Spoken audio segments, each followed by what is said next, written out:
අයෝන් සුබ දවසක් අපි අන්තිම පටන් ගමු. ඒතොර අපි අද ඉන්නේ 2028 උසස් පෙළ පන්තියේ දෙවෙනි ඒකකයේ ආරම්භ කරන දවසේ. දැන් ගිණුම්කට අදාළව අපි අද පටන් ගන්නෙ සිලබස් එකේ තියෙන දෙවෙනි පාඩම ගිණුම් කරන සමීකරණ පාඩම.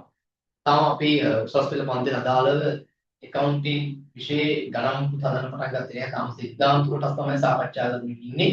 ඒක මම හිතනවා අදත් අපිට ගණන් හදන්න වෙලාව මදි වෙයි. අද දවසේත් අපි සිද්ධාන්ත කොටස් ටිකේ තමයි සාකච්ඡා කරන්නේ. අපි ලබන සතියේ නම් පුළුවන් ඉනුම්කට අදාළ ගණන් හදන ප්‍රශ්න එක් කරන්න. ඒ මම හැමතිස්සෙම ඔය මතක් කරපු දෙයක් තමයි accounting කියලා කියන්නේ ගණන් හදන එක විතරක්ම නෙවෙයි. accounting කියන්නේ ගණන් හදන එක විතරක්ම නෙවෙයි. අපිට හරියට තියරි ප්‍රශ්න ටික වලට දාගත්තොත් තමයි ගණන් ටික හදන්න පුළුවන් ඉන්නේ. මේකේ ලොජික් එකක් තියෙනවා, තර්කයක් තියෙනවා. ඒ නිසා ඒවා හරියට කරන්න පුළුවන් ඉන්නේ සිද්ධාන්ත ප්‍රශ්න ටික දාගත්තොත්.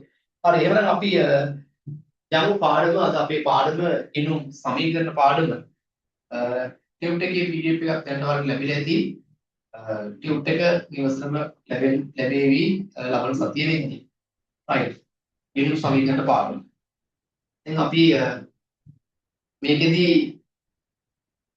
මුලින්ම සාකච්ඡා කරනවා මේක ඉනු සමීකරණයක් කියන්නේ මොකක්ද කියන එක ඉනු සමීකරණයක් කියන්නේ මොකක්ද විභාගයේ වහන්නේ නැහැ දැන් අපි දැනගෙන ඉන්නේ අපි කියනවා ගිණුම් සමීකරණයක් කියලා කියන්නේ යම් නිශ්චිත දිනකට ව්‍යාපාරයක වත්කම් වගකීම් සහ හිමිකම් අතර පවත්නා ගණිතමය සම්බන්ධතාව. ගිණුම් සමීකරණයක් කියන්නේ යම් නිශ්චිත දිනකට ව්‍යාපාරයක වත්කම් වගකීම් සහ හිමිකම් අතර පවත්නා ගණිතමය සම්බන්ධතාව. තමයි අපි කියන්නේ මොකක් කියලාද? ගිණුම් සමීකරණයක්. ඒක අපි මේ පාඩම පුරාවට කතා කරන්නේ ඕවා අතර තිබෙන සම්බන්ධතාවය. අපිට නොට් එකක් දාගන්න ඔය ස්ටෙන් කිහිපෙ මෙහෙම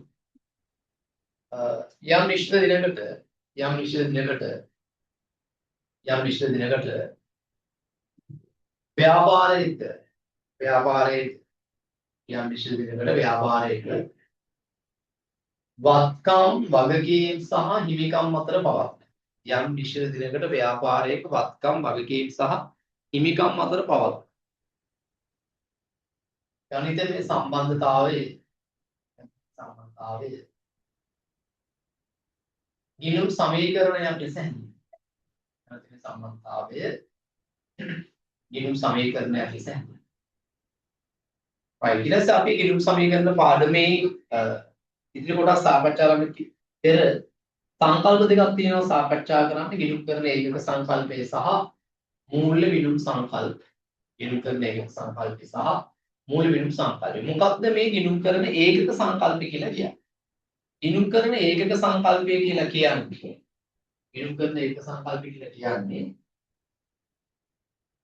අපි කියනවා ගිණුම් කරන ඒකක සංකල්පය කියන්නේ ව්‍යාපාරයේ අයිතිකරුගෙන් වෙනම ඒකකයක් ලෙස සැලකෙනවා.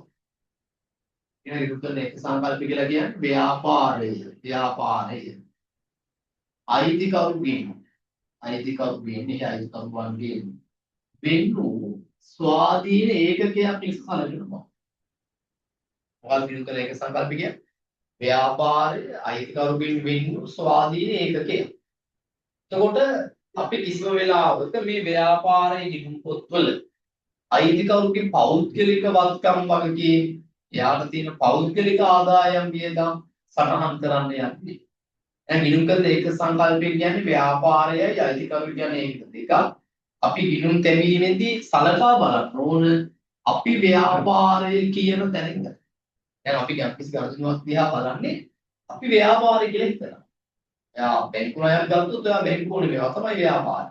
එතකොට අයිතිකරු ප්‍රාප්තකය දෙන්නොත් ඔය අයිතිකරු මේවා තමයි ව්‍යාපාරය. අපි යම් ගණනුවක් දිහා බලන්නේ ව්‍යාපාර දෘෂ්ටිකෝණය. ගිණුම් කරන ඒක සංකල්පය කියන්නේ ව්‍යාපාරයේ අයිතිකරුකින් වෙන්න ස්වාධීන ඒකකයක්. එතකොට අයිතිකරුන්ගේ පෞද්ගලික වත්කම් වගකීම් ආදායම් වියදම් කිසිවක් අපි ව්‍යාපාර ගිණුම් පොතේ සටහන් කරන්නේ නැහැ. ඒක තමයි ගිණුම් කරන ඒකක සංකල්පය. ඔයාලා ටියුට් එකේ ඒකට සම්බන්ධ නෝට් එකක් දීලා තියෙනවා. ගිණුම් කරන ඒකක සංකල්පය ව්‍යාපාරයේ අයිතිකරුගෙන් වෙනු ස්වාධීන ඒකකයක් ලෙස සැලකෙන බව මෙහි අදහසයි. ව්‍යාපාරයේ අයිතිකරුගෙන් වෙනු ස්වාධීන ඒකකයක් ලෙස සැලකනවා මේ අදහස ඒ වාක්‍ය highlight කරගන්න. එනම් අයිතිකරුගේ පෞද්ගලික වත්කම් වගකීම් ආදායම් සහ වියදම් කිසිවක් ව්‍යාපාරික ඉන්පුත්වල සටහන් නොකළ යුතු බව. දැන් මූල විලුම් සංකල්පයේ money measurement සංකල්පය. මුදලින් මෙලිය හැකි ගනුදෙනු හා සිද්ධීන් පමණක් ගිණුම් පොත් වලට හඳුනා ගත යුතු බව මින් අදහස් වේ. අපි ගිණුම් පොත් වලට ගන්නේ මුදලින් මෙලිය හැකි ගනුදෙනු හා සිද්ධීන් විතරයි. මුදලින් මෙලිය ගනුදෙනු හා සිද්ධීන් පමණක් ගිණුම් පොත් වලට හඳුනා ගන්න ඕනේ කියලායි මූලික සංකල්පයෙන් කියන්නේ. එහෙනම් මුදලින් මෙලිය නොහැකි කිසිම ගනුදෙනුවක් අපි ගිණුම් පොත් වලට ගන්නේ නැහැ. ඔයාලට ඒක මතක ඇති අපි ගිණුම් කරන්නේ හැඳින්වීම පාඩමේදී සාකච්ඡා කළා තොරතුරු වර්ගීකරණය සම්බන්ධව. අපි තොරතුරු කොටස් දෙකකට බෙදුවා ප්‍රමාණාත්මක තොරතුරු සහ ප්‍රමාණාත්මක නොවන තොරතුරු කියලා. ඒත් එතනදී අපි කිව්වේ ප්‍රමාණාත්මක තොරතුරු කියලා කියන්නේ මුදලින් සහ සංඛ්‍යාත්මකව ප්‍රකාශ කරන්න පුළුවන් ඒක. දැන් අත්පිළිගුරුම් ලක්ෂ 5යි කිව්වහම ඒක මුදලින්. හැබැයි අපි ඒක වර්ග කරන්නේ ප්‍රමාණාත්මක තොරතුරු. බැංකු ණය ලක්ෂ 2යි කිව්වහම මුදලින්ම ඉන්න පුළුවන්. ඒක ප්‍රමාණාත්මක තොරතුරු. යන්ත්‍ර 10යි කිව්වහම එතන තියෙන සංඛ්‍යාත්මක. හැබැයි ඒක ප්‍රමාණාත්මක. සේවකයන් සංඛ්‍යාව 25 කිව්වම සංඛ්‍යාව. හැබැයි ඒක ප්‍රමාණවත්. ඒතර අපි මේ ප්‍රමාණාත්මක තොරතුරු ආභව කොටස් දෙකකට බෙදුවා වල මතක ඇති. මූල්‍ය තොරතුරු සහ මූල්‍ය නොවන තොරතුරු. ඒතර මූල්‍ය තොරතුරු තමයි අපි කියුවේ ගිණුම් කරන තොරතුරු එහෙම නැත්නම් ආර්ථික තොරතුරු කියලා. මූල්‍ය තොරතුරු කියුවේ මුදලින් මැනිය හැකි තොරතුරු. ඒතර අපි ගිණුම් කරන්නේ ප්‍රයෝගී කරගන්නේ මුදලින් මැනිය හැකි තොරතුරු විතරයි. අත්පිළිගුරුම් ලක්ෂ 5 ගිණුම් කරන තොරතුරු මූල්‍ය තොරතුරු මුදලින් මයින්න පුළුවන්. බැංකු ණය ලක්ෂ 2 ගිණුම් කරන තොරතුරක් මූල්‍ය තොරතුරක් මුදලින්ම ඉන්න පුළුවන්. සේවකයන් සංඛ්‍යාව 10 ගිණුම් කරන තොරතුරක් නෙමෙයි. ඒක මුදලින්ම ඉන්න බෑ. ඒතර අපි ගිණුම් පොත්වලට එවැනි සංඛ්‍යාත්මක தත්ත ගන්නේ නැහැ. එහෙනම් මේ මූලික සංකල්පයෙන් කියන්නේ මුදලින් මෙලියගේ ගණන් සිද්ධීන් පමණක් ගිණුම් පොත්වලට හඳුනා ගන්න ඕනේ කියලා බලන්න ඉතින් අදහස් දාලා මුදලින් මෙලියගේ ගණන් සිද්ධීන් පමණක් ගිණුම් පොත්වලට හඳුනා ගත යුතුයි. ඊට පස්සේ අපි එනවා ඉතා වැදගත් කොටසකට වත්කම් සම්බන්ධ සාකච්ඡා. ගිණුම්කරණයේ හැමදේම ක්‍රියාත්මක වෙන ප්‍රධාන පද පහක එකතුවක් උඩ. වත්කම්, වගකී, හිමිකම්, ආදායම් සහ වේදම් කියන පද පහ. ඒත් අපි අද දවසේ මේ පද කිහිපයක් සාකච්ඡා කරනවා, පුළුල් අපි සාකච්ඡා කරනවා. ඉතින් හරිය අවබෝධයක් මේවා සම්බන්ධව ඔළුවට දාගන්න. පළවෙනි පදේ තමයි වත්කම් කියන එක. මොනවද මේ වත්කම් කියලා කියන්නේ? අපි ගත්තොත් වත්කම් කියලා කියන්නේ නිර්වචනය ගත්තොත් වත්කම් කියලා කියන්නේ අතීත ගනුදෙනුවක ප්‍රතිඵලයක් මත හටගත් අතීත ගනුදෙනුවක ප්‍රතිඵලයක් මත හටගත් වර්තමානයේදී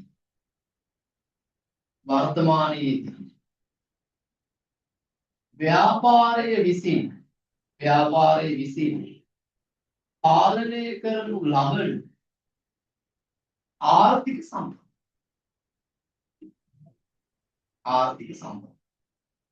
මොකද වත්කමක් කියන්නේ? අතීත ගනුදෙනුවක ප්‍රතිඵලයක් මත හටගත් වර්තමානයේදී ව්‍යාපාර විසින් පාලනය කරනු ලබන ආර්ථික සම්පත. දැන් ඔයගොල්ලෝ ඕලෙවල් පන්තියේදී ඉගෙන ගන්න නැත්තේ මේ වචනේ නෙමෙයි. ඔයාලා ඕලෙවල් පන්තියේදී කියන්නේ නැති අතීත ගනුදෙනුවක ප්‍රතිඵලයක් මත හටගත් වර්තමානයේ ව්‍යාපාර විසින් පාලනය කරනු ලබන අනාගත ආර්ථික ප්‍රතිලාභ ජනනය කළ හැකි සම්පත්. අපි දැන් ඔය අනාගත ආර්ථික ප්‍රතිලාභ ජනනය කළ හැකි සම්පත් කියන එක භාවිතා කරන්නේ නැහැ.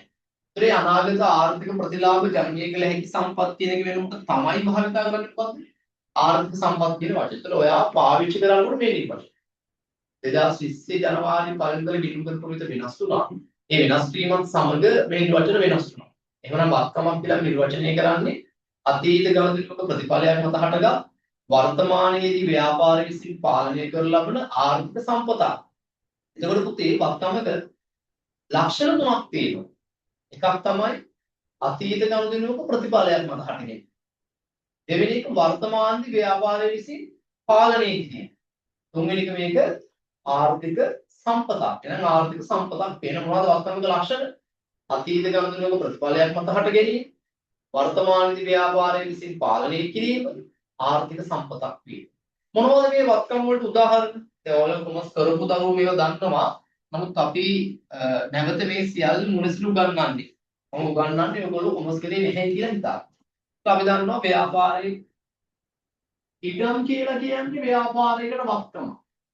ඉඩම ව්‍යාපාරයක ආර්ථික සම්පතක්. අපිට ඉඩමක් කියලා අපිට පුළුවන් ඉඩම බද්දට දෙන්න. අපිට පුළුවන් ඉඩම කුලියට දෙන්න. අපිට පුළුවන් අනාගතේ ඉඩම විකුණන්න. ඒ තුලින් ව්‍යාපාරයට ආර්ථික සම්පත් ගායමක් සිද්ධ වෙනවා. අපිට මේ ඉඩම් ආර්ථික සම්පත. ඉඩම් වත්කම් අපි දන්නවා ගොඩනැගිලි වත්කම් යන්ත්‍ර ව්‍යාපාර කර යන්ත්‍ර ඊට මෝටර රථ යම් ගොඩනැගිලි යන්ත්‍ර මෝටර රථ ලී බඩු මේ හැම එකම වත්කම්. යන්ත්‍ර අපි ගත්තොත් තොගය ව්‍යාපාරයට වත්කම්. මොකක්ද තොගය කියලා කියන්නේ? තොගේ අපිට ඉස්සරහදී වෙනම දිනනවා මේ තොගේ සම්බන්ධව කතා කරන්න ප්‍රමිතයක්. තොගේ කියලා කියන්නේ ප්‍රමිතයක්. ප්‍රමිතයක් තියෙනවා මේ සම්බන්ධව කතා කරන්න LKAS 2 ප්‍රමිතයක් 13 වසරේ කතා කරනවා.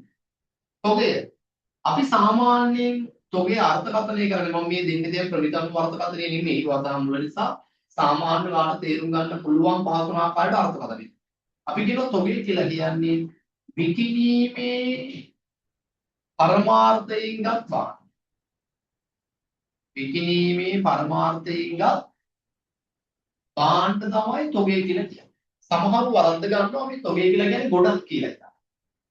තොගේ කියන්නේ ගොඩක් කියන එක නෙවෙයි. තොගේ කියන්නේ විකිණීමේ පරමාර්ථයෙන් ගන්න බාණ්ඩ. උදාහරණයක් ගත්තොත් පොත් අලෙවි කරන ව්‍යාපාර.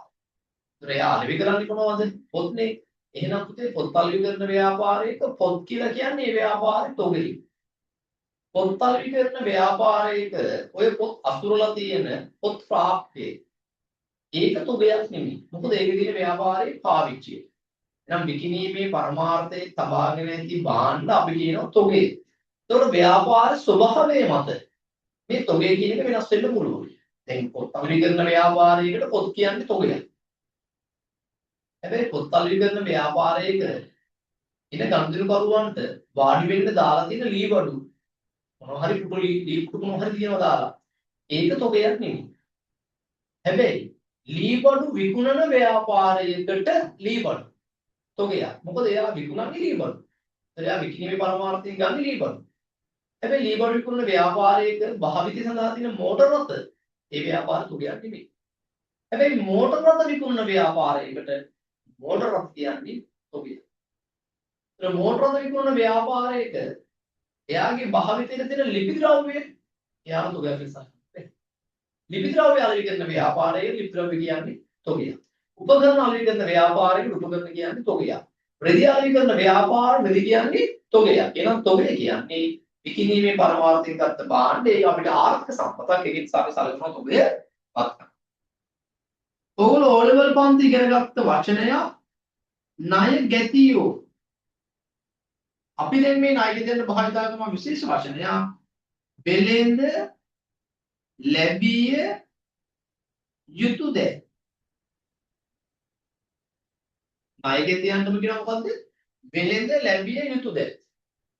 කවුද මේ ණය ගැතියෝ එහෙම නැත්නම් වෙළෙඳ ලැබිය යුතුද කියලා කියන්නේ? දැන් අපි කතා කරන්නේ තොගේ ගැන. තොගේ කියන්නේ විකිණීම පරමාර්ථයකට බාණ්ඩනේ. එහෙනම් මේ ණය ගැතියෝ කියලා කියන්නේ අපි ගාව තියෙන ඔය බාණ්ඩ. ඒ තමයි ව්‍යාපාරය. අපි ව්‍යාපාරය බාණ්ඩ ණයට විකුණනවා. අපි බාණ්ඩ ණයට වික්කහම එයා අපිට සල්ලි දෙන්න ඕනේ. අපි බෝලවතිට ලක්ෂ 5ක බාණ්ඩ විකුණන. දැන් බෝලවතිය අපිට ලක්ෂ 5ක් දෙන්න ඕනේ. එයාගෙන් අපිට ලක්ෂ 5ක් ලැබෙන්න ඕනේ. ඒක අපිට ආර්ථික සම්පතක්.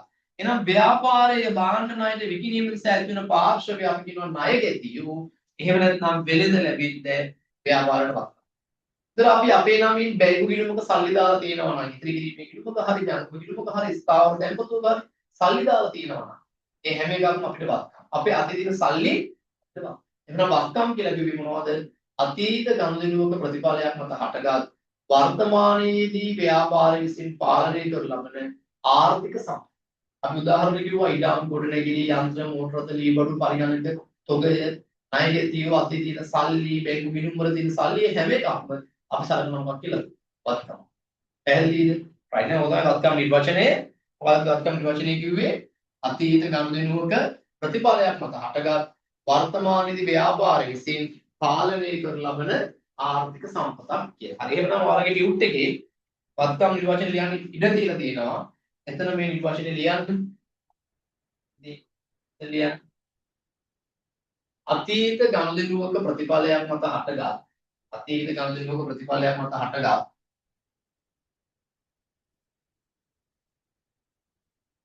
වර්තමානයේදී ව්‍යාපාරය විසින් පාලනය කරනු ලබන අතීත ගනුදෙනුවක ප්‍රතිඵලයක් මත හටගත් වර්තමානයේදී ව්‍යාපාරය විසින් පාලනය කරනු ලබන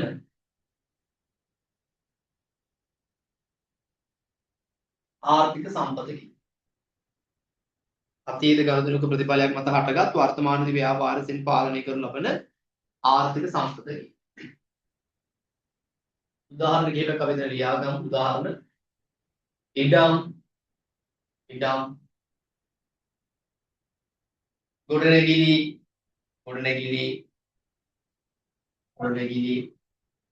යන්ත්‍ර මෝටර රථ ලී බඩු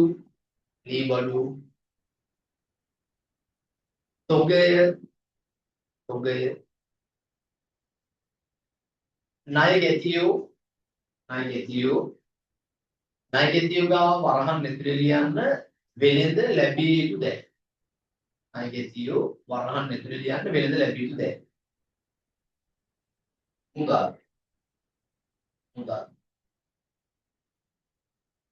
ඒ ප්‍රමාණවත් අපි තව ඉස්සරහට සාකච්ඡා කරනවා. ඒක තමයි වත්කම් හැඳින්වීම සහ වත්කම් සඳහා උදාහරණ. ඉතින් ඒ අර්ථකථනය අනුව වත්කමක පහත ලක්ෂණ දෙකිය හැකිය. එක අතීත සිදුවීමක ප්‍රතිඵලයක් සේ ඇතිවීම. දෙක වර්තමානයේදී ආයතනය විසින් පාලනය කිරීම. තුන එය ආර්ථික සම්පතක් වේ. දැන් ඕක තමයි වත්කමක ලක්ෂණ. right. අපි දැන් තව දුරටත් පොඩ්ඩක් පැහැදිලි කරලා කතා කරමු මේ ලක්ෂණත් එක්ක. මෝටර රථ අපි දන්නවා ව්‍යාපාරයකට වත්කම. ලීසින් ක්‍රමයට ගත්ත මෝටර රථයක්. ලීසින් ක්‍රමයට ගත්ත මෝටර රථේ ව්‍යාපාරයකට වත්කමක්ද? මොකද කියන්නේ? ලීසින් ක්‍රමයට ගත්ත මෝටර රථයක්. ලීසින් ක්‍රමය දන්නවද? ලීසින් ක්‍රමය මොකක්ද ලීසින් ක්‍රමයේදී වෙන්නේ? වේදු මෙහෙම.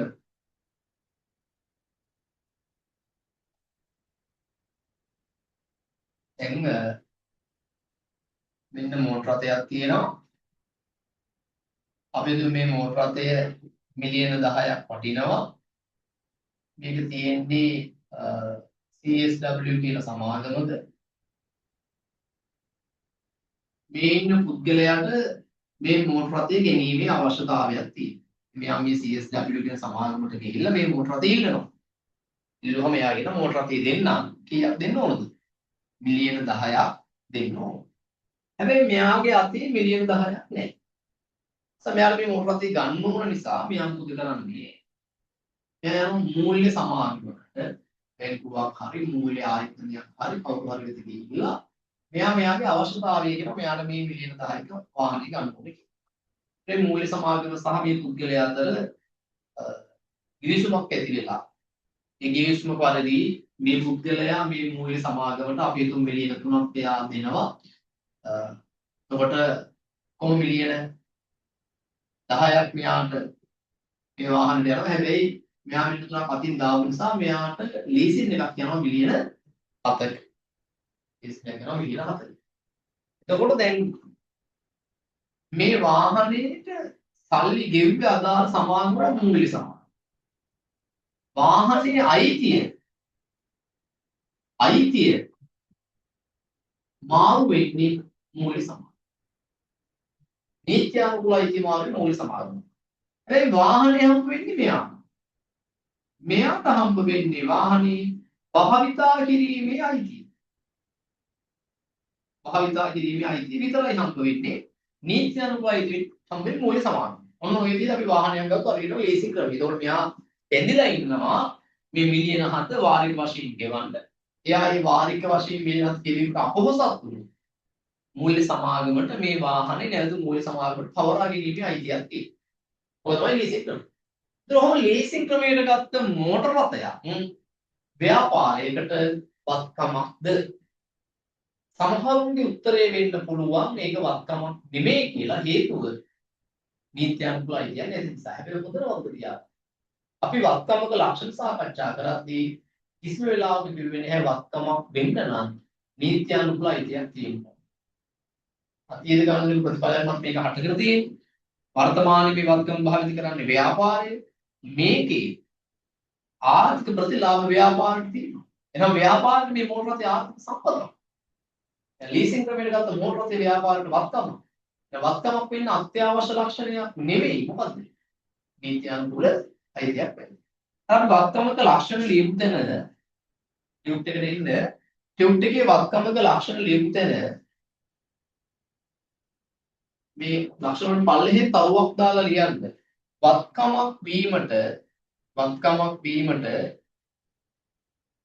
වත්කමක් වීමට අත්‍යවශ්‍ය ලක්ෂණයක් නොවන්නේ. වත්කමක් වීමට අත්‍යවශ්‍ය ලක්ෂණයක් නොවන්නේ. නීත්‍යානුකූල අයිතියක් පැවතීම. වත්කමක් වීමට අත්‍යවශ්‍ය ලක්ෂණයක් නොවන්නේ නීත්‍යානුකූල අයිතියක් පැවතීම. වත්කමක් වල අත්‍යවශ්‍ය ලක්ෂණයක් නොවන්නේ නීත්‍යානුකූල අයිතියක් පැවතීම. right? පැහැදිලිද?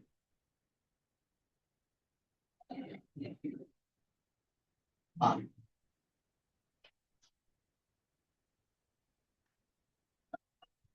දැන් එන්න ඊට පස්සේ ආපහු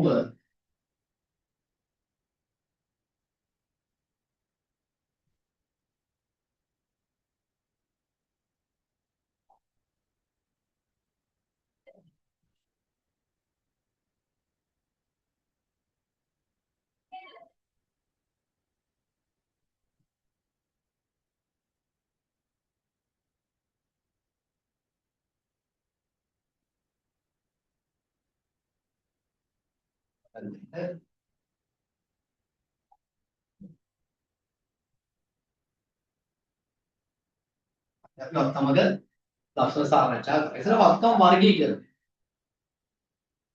වත්කම් වර්ග කරන්න පුළුවන් පදනම් කිහිපයක් තියෙනවා. වත්කම් වර්ගීකරණය. මේ වත්කම් වර්ග කරන්න පුළුවන් පදනම් ටිකක් බලමු. මොනවද පදනම්? වත්කම් වර්ග කරන්න පුළුවන් එක පදනමක් තමයි භෞතික පදනම. අපි වත්කම් වර්ග කරනවා මොකක් අනුවද? භෞතික පදනම. භෞතික පදනම අනුව වත්කම් කොටස් දෙකකට බෙදුවා. එකක් තමයි අස්පෘශ්‍ය වර්ග. භෞතික පදනම අනුව කොටස් දෙකයි. එක අස්පෘශ්‍ය වත්කම්, අනිත් එක තමයි ස්පෘශ්‍ය වර්ග.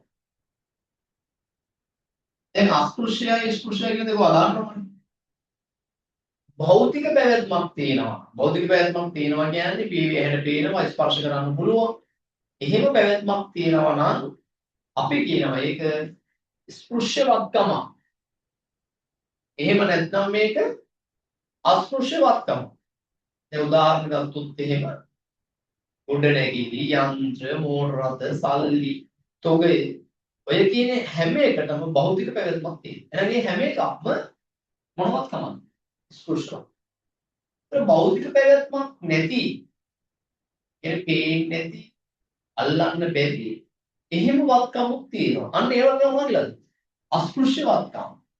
ස්පෘශ්‍ය වත්කම ඕනතරම් උදාහරණ ගන්න. කීර්ති නාමය ව්‍යාපාරය සම්බන්ධයෙන් පවතින යහපත් ශ්‍රාවක. කීර්ති නාමය. කීර්ති නාමය කියලා කියන්නේ අස්පෘශ්‍ය වත්කම. හැබැයි ඒකට උපලබ්ධ කරගන්න හැකි වටිනාකමක්. කීර්ති නාමය. ස්වාධිකාරී අයිතිය වෙළඳ ලකුණු මෙන්න මේ වගේ දේවල් අපි සලකනවා අස්පෘශ්‍යව. ඒතර භෞතික පදනම අනුව වත්කම් කොටස් දෙකයි අස්පෘශ්‍ය වත්කම් සහ ස්පෘශ්‍ය වත්කම්. අපි දෙවෙනි පදනම ගන්නවා ක්‍රියාකාරී පදනම. ක්‍රියාකාරී පදනම අනුව වත්කම් කොටස් දෙකයි. ක්‍රියාකාරී නොවන වත්කම් සහ ක්‍රියාකාරී වත්කම්. ක්‍රියාකාරී නොවන වත්කම් සහ ක්‍රියාකාරී. මොනවද ක්‍රියාකාරී නොවන වත්කම් කියන්නේ? අතහැර දමා ඇති යන්ත්‍ර, අතහැර දමා ඇති ගොඩනැගිලි වගේ දේවල් දැන් භාවිතා කරන දේවල්. ක්‍රියාකාරී වත්කම් අපි සාමාන්‍ය ව්‍යාපාරයේ එදා සඳහා භාවිත කරන ගන්න යන්ත්‍ර, ගොඩනැගිලි, උපකරණ හැම එකක්ම සලකනවා ක්‍රියාකාරී වත්කම්. තුන්වෙනි එක අපි වර්ග කරනවා ද්‍රවශීලතා පදනම. මේක ඕගොල්ලෝ ඔයල පන්තිත් වර්ග කරපු පදනම ද්‍රවශීලතා පදනම අනුව වත්කම් කොටස් දෙකයි ජංගම නොවන වත්කම් සහ ජංගම වත්කම් ද්‍රවශීලතා පදනම අනුව කොටස් දෙකයි ජංගම නොවන වත්කම් සහ ජංගම වත්කම් පැහැදිලි අපි මේ දෙක ගැන සවිස්තරව සාකච්ඡා කරන නිසා මම මේක දැන් පැහැදිලි කරන්න යන්නේ නැහැ ටියුට් එකේ ඔය වත්කම් වර්ගීකරණය කියන තැන මෙන්න මේ නෝට් එක දාන්න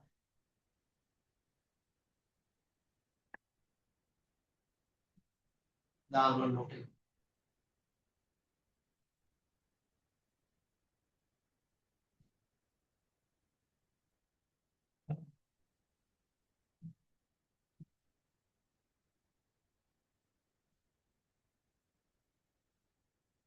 ටියුට් එකේ වත්කම් වර්ගීකරණය කියන තැන ඔය නෝට් එක දාන්න හරිද right ඒතර අපි වත්කම් වර්ගීකරණය කියන කොටසේ හිටියේ දැන් ද්‍රවශීලතා පදනම අනුව කොටස් දෙකද ජංගම වත්කම් සහ ජංගම වත්කම්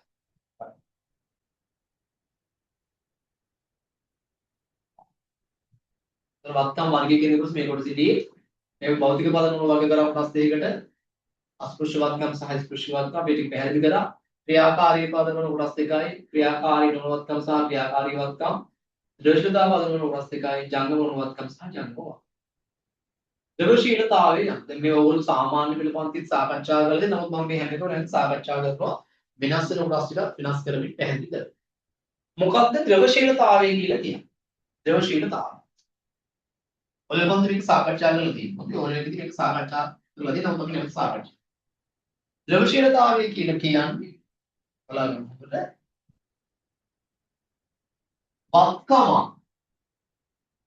වත්කම අවම අලහබයකින් යුතුව වත්කම අවම අලහබයකින් යුතුව ඉක්මනින් මුදල් බවට පත් කර ගැනීමේ හැකියාව සරලම කතාව වත්කම පාඩුවකින් තොරව ඉතා ඉක්මනින් මුදල් බවට පත් කර ගැනීමේ හැකියාවට අපි කියන ද්‍රවශීලතාව දැන් අපි ගත්තොත් එහෙම ඉඩම් කියලා කියන්නේ වත්කම. ඒතර මේ ඉඩම් කියන වත්කම මුදල් බවට පත් කිරීමේ හැකියාව තමයි ද්‍රවශීලතාව. ඉඩම් කියලා කියන්නේ වත්කම. ඉඩම් කියන වත්කම මුදල් බවට පත් කර ගැනීමේ හැකියාව තමයි මොකක් කියන්නේ? ද්‍රවශීලතාවය කියලා කියන්නේ. ඒ ඉඩමක් මුදල් බවට පත් කර ගැනීමේ හැකියාව අඩුද වැඩිද? එතන ඉඩමක් තා ඉක්මනින් පාඩුවකින් තොරව මුදල් බවට පත් කර ගැනීමේ හැකියාව අඩුයි කියන්නේ මොකක් අඩුයි? ද්‍රවශීලතාවය. අපි ගත්තොත් මුදල් කියලා කියන්නේ වත්කම. මේ මුදල් කියන වත්කම ඉතා ඉක්මනින් මුදල් බවට පත් කර ගැනීම. මේ මුදල් කියන වත්කම මුදල් බවට පත් කරන්න දෙයක් නැහැ. මුදල් කියන්නේ කොහොමද මුදල් ද්‍රවශීලතාවයේ වැඩිම වත්කම ඒව නැත්නම් 100% ද්‍රවශීල වත්කම තමයි මුදල් කියලා කියන්නේ. මුදල්. ඊඩම් මුදල් විගතොත් තව ගොඩනැගිලි. ගොඩනැගිල්ලක් ඉතා ඉක්මනින් මුදල් බවට පත් කර ගැනීමේ හැකියාව අඩුයි. ඒක මොකක් අඩුයිද? ද්‍රවශීලතාවයේ අඩුයි. සමහර වත්කම් වල ද්‍රවශීලතාවය අඩුයි. සමහර වත්කම් වල ද්‍රවශීලතාවය වැඩි. ඒක මොකක්ද ද්‍රවශීලතාවය කියන්නේ? වත්කම අවම අලහබ්බයකින් යුතුව ඉක්මනින් මුදල් බවට පත් කර ගැනීමේ හැකියාව. ටියුට් එකේ පිටු අංකය 4 ද්‍රවශීලතාවය යන පිට මාතෘකාව අතර ලියන්න. වත්කම අවම අලහබ්බයකින් යුතුව ඉතා ඉක්මනින් මුදල් බවට පත් කර ගැනීමේ හැකියාව. වත්කම අවම අලහබ්බයකින් යුතුව ඉතා ඉක්මනින් මුදල් බවට පත් කර ගැනීමේ හැකියාව. ද්‍රවශීලතාව. අපි දැන් සාකච්ඡා කරනවා ජංගම වත්කම් සහ ජංගම නොවන වත්කම්. ජංගම වත්කම් සහ ජංගම නොවන. මම මුලින්ම සාකච්ඡා කරන්නේ ජංගම වත්කම්. දැන් ඔයගොල්ලෝ ඕලෙවල් පන්තියේදී මේක යම් ආකාරයක නිර්වචනය කරගන්න නැති ජංගම වත්කම් නිර්වචනය කරන්න කිව්වොත් අපි මේ කීන ලක්ෂණ සහිතව ජංගම වත්කම් නිර්වචනය කරන්න ඕන. අපි ජන්මවත්කම් කියලා කියන්නේ සාමාන්‍ය මෙහෙයුම් චක්‍රය තුල. සාමාන්‍ය මෙහෙයුම් චක්‍රය තුල. සාමාන්‍ය මෙහෙයුම් චක්‍රය තුල භාවිතය සඳහා වූ විකිණීම සඳහා පවතී. භාවිතය සඳහා හෝ විකිණීම සඳහා පවතී. විකිණීම සඳහා පවතින්නේ නම් විකිණීම සඳහා පවතින්නේ නම්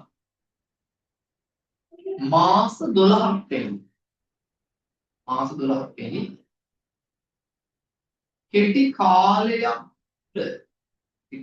තුල මුදල් බවට පත් කරගත හැකි. මුදල් බවට පත් කරගත හැකි භාවිතය පිළිබඳ සීමාවක් එහෙම නැත්නම් තහනවා නොමැති මුදල් සමාන දෑ අපි කියනවා ජන්මය. ප්‍රාජාංගවත්කම් කියන්නේ සාමාන්‍ය මෙහෙයුම් චක්‍රය. සාමාන්‍ය මෙහෙයුම් චක්‍රය කියලා කියන්නේ මාස 12ක් වෙන කෙටි කාලයක්. වසර. භාවිතය සඳහා හෝ විකිණීම සඳහා පවතී. වසරකට වඩා අඩු කාලයකින් ව්‍යාපාරයේ භාවිත සඳහා තියෙන දේවල් තියෙනවා. උදාහරණයක් ගත්තොත් ව්‍යාපාරික කාර්යාල ලිපිද්‍රව්‍ය භාවිතය. අපි කාර්ය ලිපිද්‍රව්‍ය අපි අරගෙන ඉතුරු වෙලා තිබුණා. ගන්න එක අපි වසරක් වෙන කෙටි කාලවල භාවිත කරනවා. ඉදිරි කාර්යාල ලිපිද්‍රව්‍ය අපි සැලකනවා. ජන්මවත්. විකිණීම සඳහා තියෙනවා මාස 12ක් පිට කෙටි කාලයක් මුදල් බවට පත් කර ගන්න පුළුවන්. අපි දන්නවා විකිණීමේ පරමාර්ථයෙන් අපි ව්‍යාපාර සඳහා ගන්න කාණ්ඩ එහෙම නැත්නම් තොගේ කියලා කියන ව්‍යාපාරේ ජන්මවත්. භාවිතය පිළිබඳ සීමාවක් පනවන්න මෙති මුදල් හා මුදල් සමාන දෑ. මුදල් හා මුදල් සමාන දෑ. මොනවද මුදල් කියලා කියන්නේ? දැන් ඔයගොල්ලෝ ව්‍යාපාර අධ්‍යයන මුදල් නිර්වචනය කරනවා භාණ්ඩ හා සේවා උපමාර්ගයේදී අතරමැදි ලෙස ක්‍රියා කරන පොදු පිළිගැනීමක් තියෙන ඕනෑම දෙයක් මුදල් කියලා. මෙතන මුදල් කියලා අදහස් කරන්නේ ඒ අර්ථකථනය නෙමෙයි. අපි මුදල් කියලා කිව්වහම LKS 7 මුදල් වහා ප්‍රකාශ ප්‍රමිතය මුදල් කියලා කියන්නේ අත්‍යති මුදල් සහ ඉල්ලුම් තැන්. මුදල් කියලා කියන්නේ අත්‍යති මුදල් සහ ඉල්ලුම් තැන්පතු. අත්‍යති මුදල් කියන්නේ අපේ අතේ තියෙන සල්ලි. ඉල්ලුම් තැන්පතු කියලා කියන්නේ බැංකු ජංගම ගිණුම් ශේෂ. දැන් කොහොමද කරපු දරුවෝ ඉන්නවා නම් බැංකුවක තියෙන ප්‍රධාන ගිණුම් වර්ග තුනක්. ඉතිරි කිරීමේ ගිණුම්, ස්ථාවර තැන්පතු මේවා ඔයගොල්ලෝ කරපු දරුවෝ නම් දන්නවා. අයා විපුලාසට පළවෙනි පාඩමේ මේවා කතා කරනවා. සහජංගම ගිණුම්. මේ ගිණුම් වර්ග තුන ඉතිරි කිරීමේ ගිණුම්, ස්ථාවර තැන්පතු, ජංගම ගිණුම් ප්‍රධාන ගිණුම් වර්ග තුනක්. එතකොට අත්‍යති මුදල් සහ ඉල්ලුම් තැන්පතු කියවුවා. අත්‍යති මුදල් කියන්නේ අතේ සල්ලි. ඉල්ලුම් තැන්පතු කියලා කියන්නේ මේ බැංකු ජංගම ගිණුම් වල තියෙන ශේෂ. ඉල්ලුම් තැන්පතු කියන්නේ බැංකු ජංගම ගිණුම් වල තියෙන ශේෂ.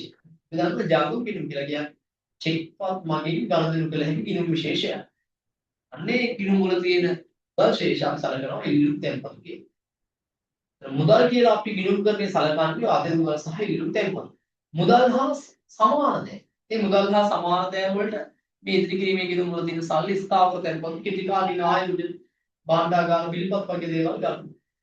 එහෙමනම් තොගය වෙළඳ ලැබිලි දැම නැත්නම් ණය ගෙතියුම් බැංකු ජංගම ගිණුම් ශේෂ ඉතිරි කිරීමේ ගිණුම් වල සල්ලි ස්ථාවර තැන්පතු කියන්නේ වසර වල අඩු කාලයකින් කල් පෙරෙන ස්ථාවර තැන්පතු මාස 6ක ස්ථාවර තැන්පතුවක් මාස 3ක ස්ථාවර තැන්පතුවක් කෙටි කාලීන ආයෝජනයක් භාණ්ඩාගාර පිළිපත් වගේ අතේ තියෙන සල්ලි මේ හැම එකම අපි සලකනවා කියලා ජංගම වත්කම් කියලා මේ නිර්වචන වල මතක තියාගන්න.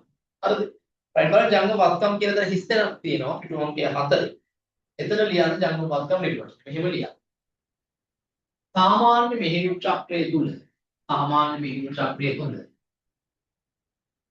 භාවිතයේ සඳහා හෝ විකිණීම සඳහා පවතින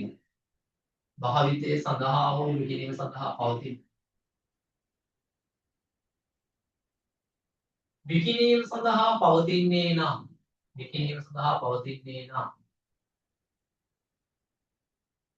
මාස 12ක් වැනි කෙටි කාලයක් තුල විකේය සඳහා පවතින්නේ නම් මාස 12ක් වැනි කෙටි කාලයක් තුල මුදල් බවට පත් කරගත හැකි. මාස 12ක් වැනි කෙටි කාලයක් තුල මුදල් බවට පත් කරගත හැකි.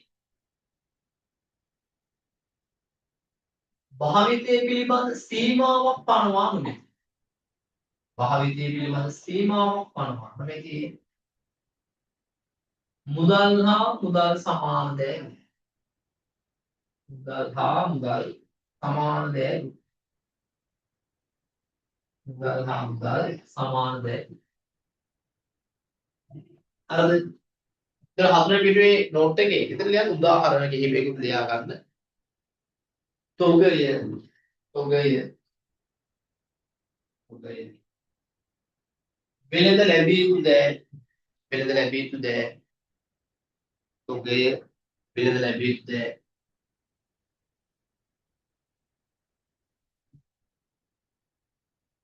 එක්ක ජංගම කිනුම් ශේෂ එක්ක ජංගම කිනුම් ශේෂ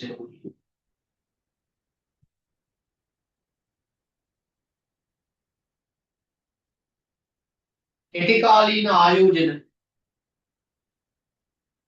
කෙටි කාලීන ආයෝජන අතරින් ඒ තමයි ජංගම වත්කම්. පැහැදිලිද අපි දැන් ඉන්නේ මේ මූලික පද හැඳින්වීම. අපි වත්කම් කියන්නේ මොකක්ද කියන එක පැහැදිලි කරගත්තා. වත්කම් වර්ගීකරණය කරන්න පුළුවන් පදනම් කිහිපයක් කතා කරා. ඒක ඇතුළේ තිබ්බ ජංගම වත්කම් සහ ජංගම නොවන වත්කම් ටිකක් පුළුල් සාකච්ඡා කරා. දැන් ජංගම වත්කම් සාකච්ඡා කරමු. අපිට ඊට පස්සේ තියෙන්නේ ජංගම නොවන වත්කම්. non current assets. ජංගම නොවන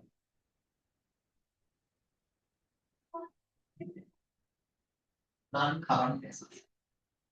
මොනවද ජංගම නොවන වත්කම් කියලා කියන්නේ? ජංගම නොවන වත්කම් කියන්නේ ජංගම වත්කම නොවන ඕනෑම වත්කමක්. මොනවා ජංගම නොවන වත්කම් කියන්නේ? ජංගම වත්කමක් නොවන ඕනෑම වත්කම. ජංගම නොවන වත්කම් විභජනය කරනකොට ඕගොල්ලෝ ලියන්න එපා අර මාස 12කට වඩා වැඩි කාලයක් භාවිතා කරලා ඒව ලියන්නේ නිර්වචන. ජංගම වත්කමක් නොවන ඕනෑම වත්කමක්. ජංගම වත්කමක් නොවන ඕනෑම වත්කම. අපි නිර්වචනය කරලා ජංගම වත්කම. ඒ ජංගම වත්කම් වලට අයිති නැති හැම වත්කමක්ම ජංගම නොවන වත්කම. ඒතර ඔයගේ ලක්ෂණ එනවා. සාමාන්‍යයෙන් මේවා ගන්න ව්‍යාපාරයේ භාවිතය සඳහා. හැබැයි ඒවා වසරකට වඩා වැඩි කාලයක් භාවිතා කරන්න පුළුවන් වෙනවා. ඒ හරි. නිර්වචනය වූ ලියන්න ඕන ජංගම වත්කම ඕනෑම වත්කම. මේ ජංගම නොවන වත්කම් ප්‍රධාන කොටස් තුනකට බෙදෙනවා. ජංගම නොවන වත්කම් ප්‍රධාන කොටස් තුනකට බෙදෙනවා. පළවෙනි එක තමයි අපි මේක වර්ග කරනවා දේපල පිරියත උපකරණ. දේපල පිරියත හා උපකරණ. දේපල පිරියත හා උපකරණ. මොනවා මේ දේපල පිරියත හා උපකරණ? ඔයගොල්ලෝ ඔයල් පන්තියේ කතා කළේ මෙන්න මේ කොටස විතරයි. අපි දේපල පිරියත හා උපකරණ වලට කියනවා උදාහරණ ලෙස ඉඩම් ගොඩනැගිලි යන්ත්‍ර මෝටර රථ මේක මේ හැම එකම මොනවද? දේපල පිරියත උපකරණ වලට අයිති. දෙවෙනි එක අපි කියනවා අස්පෘශ්‍යවත්කම්. අපි දැන් කලින් මේ වගේ කතා කරා අස්පෘශ්‍යවත්. මේ අස්පෘශ්‍යවත්කම් වලට අපි කලින් කතා කරන උදාහරණ මොනවද? අපි කිව්වා අස්පෘශ්‍යවත්කම් වලට උදාහරණයක් තමයි මොන නාමයේද? කීර්ති නාමයෙන්. ස්වාධිකාරී අයිතිය විරුද්ධ ලක්ෂණ වගේ දේවල්. තුන්වෙනි එක දිගු කාලීන ආයෝජන. එහෙනම් ජංගම නොවන වත්කම් කොටස් තුනකට අපි බෙදුවා. දේපල පිරියත උපකරණ අපි මේක වෙන ප්‍රමිතියකින් කතා කරමු. 13 වසරේ දේපල පිරියත උපකරණ සම්බන්ධ අස්පෘශ්‍ය වත්කම් දිගු කාලීන ආයෝජන වලට උදාහරණයක් ලෙස ගත්තොත් අපිට කියන්න පුළුවන් වසර දෙකක ස්ථාවර තැන්පතු. භාණ්ඩාගාර බැඳුම් කර ඒවා දිගු කාලීන ආයෝජන ජංගම නොවන වත්කම්. එහෙනම් ජංගම නොවන වත්කම් කියලා කියන්නේ ජංගම වත්කම නොවන ඕනෑම වත්.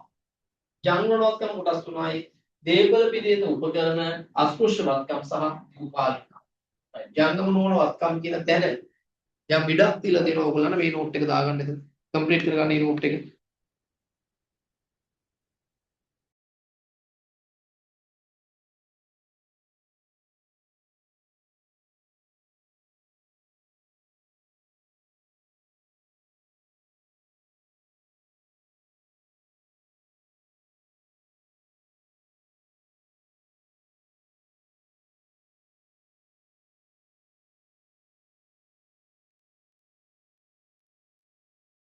right ඊට අපි දැන් වත්කම් කියන පදේ සම්පූර්ණව සාකච්ඡා කරලා ඉවරයි.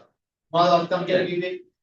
අතීත ගණදෙනුවක ප්‍රතිඵලයක් මත හටගත් වර්තමානයේදී ව්‍යාපාරය විසින් පාලනය කරන ආර්ථික සම්පතක්. මේ වත්කමක ලක්ෂණ තුනක් කතා කරා. අතීත ගණදෙනුවක ප්‍රතිඵලයක් මත හට ගැනීම, වර්තමානයේ ව්‍යාපාරය විසින් පාලනය කිරීම සහ ආර්ථික සම්පතක්. අපි වත්කම වර්ගීකරණය ගැන පදනම් ගැන කතා කරා. ඒක එක පදනමක වර්ගීකරණය ජංගම වත්කම් සහ ජංගම වත්කම් කියන දේ තුලින් සාකච්ඡා කරා. දැන් ඔයාලට වත්කම් සම්බන්ධව යම් අවබෝධයක්. අපි යනවා එහෙනම් අපේ ඊළඟ පදේ සාකච්ඡා කරන්න වගකීම්. වගකීම්. මොනවද මේ වගකීම් කියලා කියන්නේ? වගකීම්. අපි කියනවා වගකීම් කියලා කියන්නේ අතීත ගනුදෙනුවක ප්‍රතිඵලයක් මත හටගත් ආර්ථික සම්පත් පවරාදීන සම්බන්ධයෙන් වූ වර්තමාන බෙද.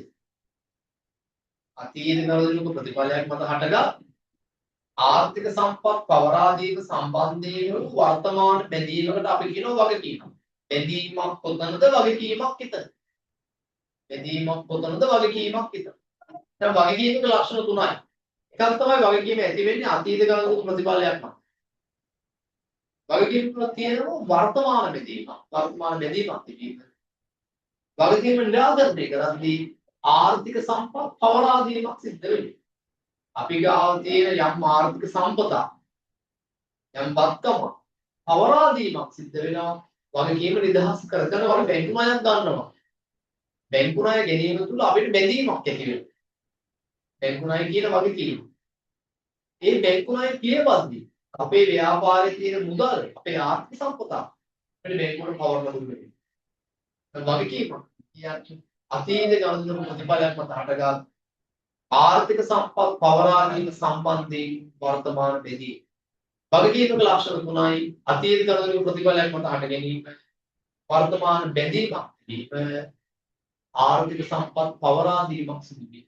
එවැනි යන ටුට් එකේ වගකීම් කියලා දැන මෙහෙම අතීත ගනුදෙනුවක ප්‍රතිඵලයක් මත හටගත් අතීත ගනුදෙනුවක ප්‍රතිඵලයක් මත හටගත් අතීත ගනුදෙනුවක ප්‍රතිඵලයක් මත හටගත් ආර්ථික සම්පත් පවරාදීම සම්බන්ධයෙන් වූ අතීත ගනුදෙනුවක ප්‍රතිඵලයක් මත හටගත් ආර්ථික සම්පත් පවරාදීම සම්බන්ධයෙන් වූ වර්තමාන බැඳීමකි.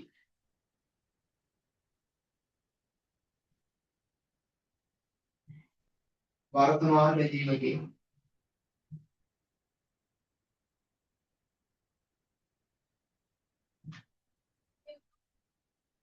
वर्तमान में जीवन वर्तमान राइट उदाहरण लिया बैंकुनाय बैंकुनाय बैंकुनाय වෙළඳ ගෙවී යුතු දෑ වෙළඳ ගෙවී යුතු දෑ වරහන් ඉදිරියට ණය හිමි ණය හිමි දැන් අපි කලින් සාකච්ඡාවේ වෙළඳ ලැබිය යුතු දෑ ණය ගෙතිය යුතු වෙළඳ ලැබිය යුතු දෑ කියලා කිව්වේ ව්‍යාපාරයේ භාණ්ඩ ණය විකිණීම නිසා වෙළඳ ලැබිය යුතු දෑ කිව්වේ ව්‍යාපාරයේ භාණ්ඩ ණයට විකිණීම නිසා දැන් කතා කරන්නේ ණය හිමි වෙව නැත්නම් වෙළඳ ගෙවී යුතු දෑ මේකද වෙන්නේ ව්‍යාපාරය භාණ්ඩ ණයට ගන්න අපි ව්‍යාපාරය අපි භාණ්ඩ ණයට ගන්නවා අපි භාණ්ඩ ණයට ගත්තාම අපිට බැඳීමක් ඇති වෙනවා අපි මේ ණයට ගත්ත කෙනාට සල්ලි ගෙවන්න ඕන බැඳීමක් දැන් ව්‍යාපාරයේ භාණ්ඩ ණයට ගැනීම නිසා ඇති වෙන පාර්ශවය අපි කියනවා වෙළඳ ගෙවිය යුතු දෑ එහෙම නැත්නම් ණය භාණ්ඩ ණයට ගැනීම සැලසෙන පාර්ශවයේ වෙළඳ ගෙවියද එහෙම නැත්නම් ණය ගෙවිය වගේ බැංකු අයිරාව උකස් ණය ප්‍රශ්නේ අපි ඒක සැලකනවා වගකීම් හරිද එතකොට වගකීම් කියන නෝට් එකේ වගකීමක ලක්ෂණ තියෙනවා එක අතීත සිදුවීමක්සේ පැවතීම දෙකෙන් සිද්ධිය මත වර්තමාන බැදීමක් පැවතීම තුන්වෙනි වාක්‍යයේ කපලා එතන ලියන්න ආර්ථික සම්පත් පවරා දීමක් සිදු වීම තුන්වෙනි වාක්‍යයේ කපලා එතන ලියන්න ආර්ථික සම්පත් පවරා දීමක් සිදු වීම ආර්ථික සම්පත් පවරා දීම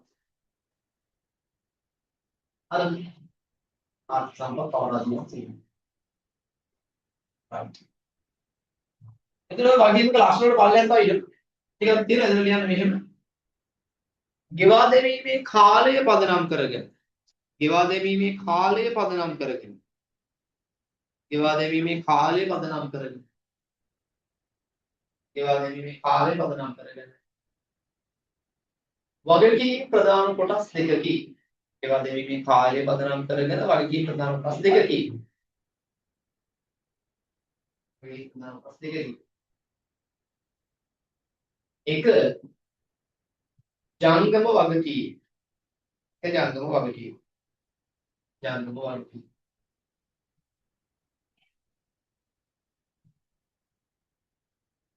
ජංගම වගකීම් කියලා කියන්නේ සාමාන්‍යයෙන් මාස 12කට වඩා අඩු කාලයක් වසරක් කෙනෙක් කෙටි කාලයක් තුළ ගෙවා දැමීම ණය වටනාකම් හරිද උදාහරණ කිහිපයක් විතරක් ලියගන්න ජංගම වගකීම් උදාහරණ බැංකු අයිරාව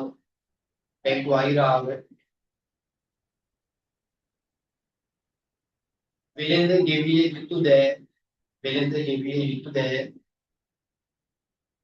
බැංකු අයිරාව වෙළඳ ගෙවිය යුතු දෑ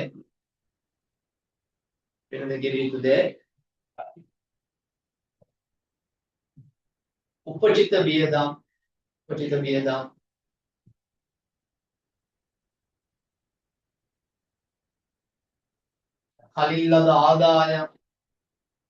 කලින් ලද ආදායම් ඒවත් පරිකීම ලෙස සැලකෙනවා. අංක දෙක ජංගම නොවන වගේ. ජංගම වල වගකීමක් හඳුන්වන්න කිව්වොත් ඔයාලා කියනවා ජංගම වගකීමක් නොවන ඕනෑ වගකීමක් කියන්නේ කොහොමද? ජංගම වල වගකීම් උදාහරණ බැංකු ණය. උකස් ණය. සමාගම් විරුද්ධව කතා කරනවා ණයක. ඒක ජංගම නොවන වගේ. දැන් මේ පද දෙකක් සාකච්ඡා කළා වත්කම් සහ වගකීම්. හිමිකම් එහෙම නැත්නම් ස්කන්ධය අයිතිකරුවන්ගේ ස්කන්ධය හිමිකම්. මොකද්ද මේ හිමිකම කියලා කියන්නේ? හිමිකම්. අපි කියනවා හිමිකම කියලා කියන්නේ ව්‍යාපාරය සම්බන්ධයේ අයිතිකරුවෙකුට ඇති අයිතිය. ව්‍යාපාරයක් සම්බන්ධයේ අයිතිකරුවෙකුට ඇති අයිතිය අපි කියනවා හිමිකම්. ඒත් අපි ගත්තොත් ව්‍යාපාරයේ වක්කම් තියෙනවා නම් ලක්ෂ 20ක්. මේ වක්කම් ලක්ෂ 20ක අයිතිය තියෙන්නේ අයිතිකරුට නම් අයිතිකරුගේ හිමිකම ලක්ෂ 20ක්. ව්‍යාපාරයක වක්කම් සම්බන්ධයෙන් අයිතිකරුට අයිතිය තමයි හිමිකම. ඔබ අපිට තවදුරටත් පුළුල් මෙහෙම පැහැදිලි කරන්න පුළුවන්. වත්කම් ලක්ෂ 20ක් තියෙනවා. මේ වත්කම් ලක්ෂ 20 සම්පාදනය කර ගනිද්දී අයිතිකරුට සිද්ධ වෙලා තියෙනවා බැංකු ණය ගන්න. අයිතිකරු අරගෙන තියෙනවා බැංකු ණය වගකීමක් ලක්ෂ 8ක්. එතකොට දැන් මේ වත්කම් වල අයිතිය බාහිර පාර්ශවයකටත් තියෙනවා. එතකොට අපිට මේ අයිතිකරුගේ හිමිකම අයිතිකරුට ව්‍යාපාරයේ අයිතිය ගණනය කරගන්න වෙන්නේ ව්‍යාපාරයක තියෙන මුළු වත්කම් වලින් ව්යාපාරයක තියෙන මුළු වගකීම් බඩුත. ඒතර ව්‍යාපාරයේ මුළු වත්කම් තිබ්බ ලක්ෂ 20ක්. ව්‍යාපාරයේ මුළු වගකීම් ලක්ෂ 8යි නම් අයිතිකරුට ව්‍යාපාරයේ අයිතිය එහෙම නැත්නම් හිමිකම් තියෙන්නේ ලක්ෂ 12ක්.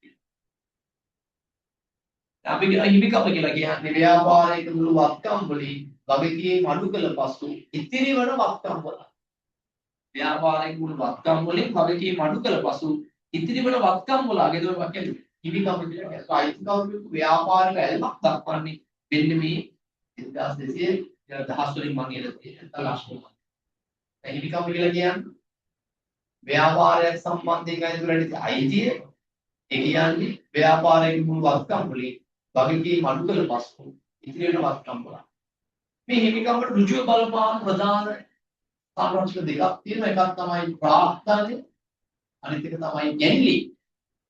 ඉතින් අපි කතා කරනවා මේකට තව බලපාන ආදායම් සහ ප්‍රාර්ථනාව කියලා කියන්නේ ව්‍යාපාරය පවත්වාගෙන යන අයිතිකරුවෙකුගේ සම්පත්. අපි අද දැන් පටන් ගන්නකොට කිව්වා අයිතිකරු සහ ව්‍යාපාර කියන්නේ එක දෙකක්. අයිතිකරුවෙක් ව්‍යාපාරික සම්පත් යොදනවා. අන්න යොදන සම්පත් අපි කියනවා කියලා ප්‍රාර්ථනාව. ගැලි කියලා කියන්නේ ව්‍යාපාර සම්පත් අයිතිකරුගේ පුද්ගලික ප්‍රයෝජනට ගත්තොත් අන්න ඒවා අපි කියනවා ගැලි.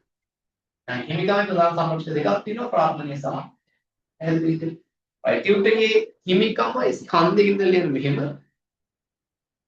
ව්‍යාපාරයක් සම්බන්ධයෙන් අයිතිකරුවෙකුට ඇති අයිතිය ව්‍යාපාරයක් සම්බන්ධයෙන් අයිතිකරුවෙකුට ඇති අයිතිය හිමිකම වේ.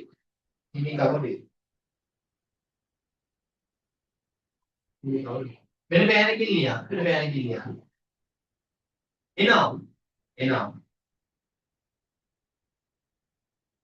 ව්‍යාපාරයේ මුළු වත්කම් වලින් වගකීම් අඩු කළ පසු ඉතිරි වන වත්කම් වල අගය. ව්‍යාපාරයේ මුළු වත්කම් වලින් වගකීම් අඩු කළ පසු ඉතිරි වන වත්කම් වල අගය.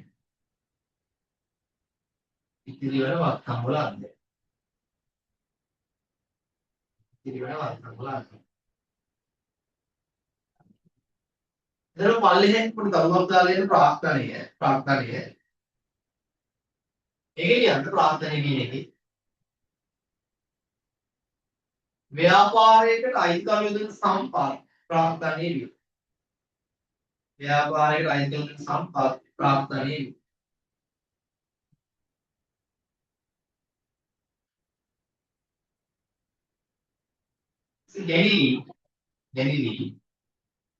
ගැනීම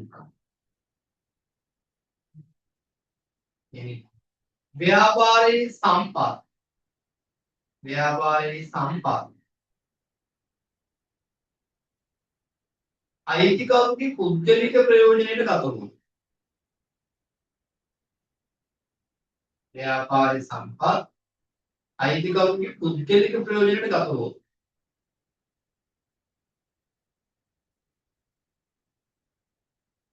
ඒවා ගෙල්ලිවි. අයිතිකරුගේ පුද්ගලික ප්‍රයෝජනයට ගතවුණු ඒවා ගෙල්ලිවි. right අපි ප්‍රධාන පද තුනක් සාකච්ඡා කරා වත්කම් වගකීම් සහ හිමිකම්. ඊට පස්සේ අපිට තියෙන්නේ ඔය පද තුන සම්බන්ධ කරගෙන ගණන් හැදීම ආරම්භ කරන්න. අපි ඔය පද තුන සම්බන්ධ කරගෙන මුලින්ම ගණන් හදනවා. ඊට පස්සේ ආදායම් සහ වියදම් සම්බන්ධ කරලා සමීකරණය කුළු කරලා ඒ සියලු කරුණු දාලා ගණන් හදනවා. මොකද දැන් මේ පාඩමේදී ඔයගලන් ඉදිරියේදී මෙන්න මේ කියන සියලු දේවල් පුළුවන් වෙන්න ඕන. මේ පාඩම ඉවර වෙනවා මේ සියලු දේවල් පුළුවන් වුණාට පස්සේ අපි මේක එකේ අභ්‍යාස දෙකක් දාලා තියෙනවා.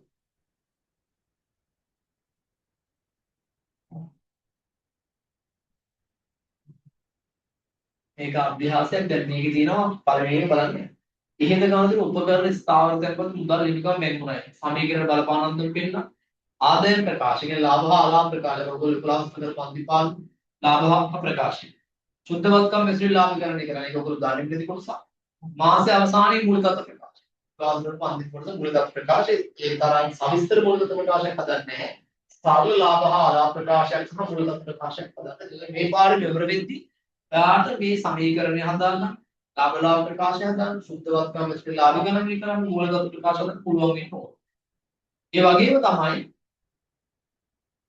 අපි මේකේ සමහර ගණන් තියෙනවා ඔයාලට මේ ගාන මේකේ මම මේ ගාන සමීකරණ එකම ගාන සමීකරණ 4කට හදන්න දාලා එකම ගාන සමීකරණ 4කට හදන්න. ඒතර සමහර ගණන් තියෙනවා සමීකරණ 4ට දාන්නේ 4 විදිහකට දාන්න ගන්න.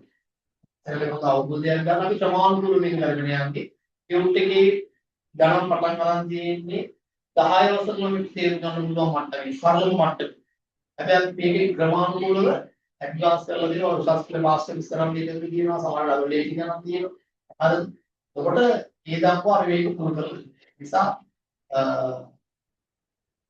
සරලවට මේ පටන් අර සංකීර්ණත්වයේ දක්වා මේ දෙන අභ්‍යාස මේකේ. පැහැදිලි? එහෙනම් අපි අදට පන්තියේ නතර කරනවා.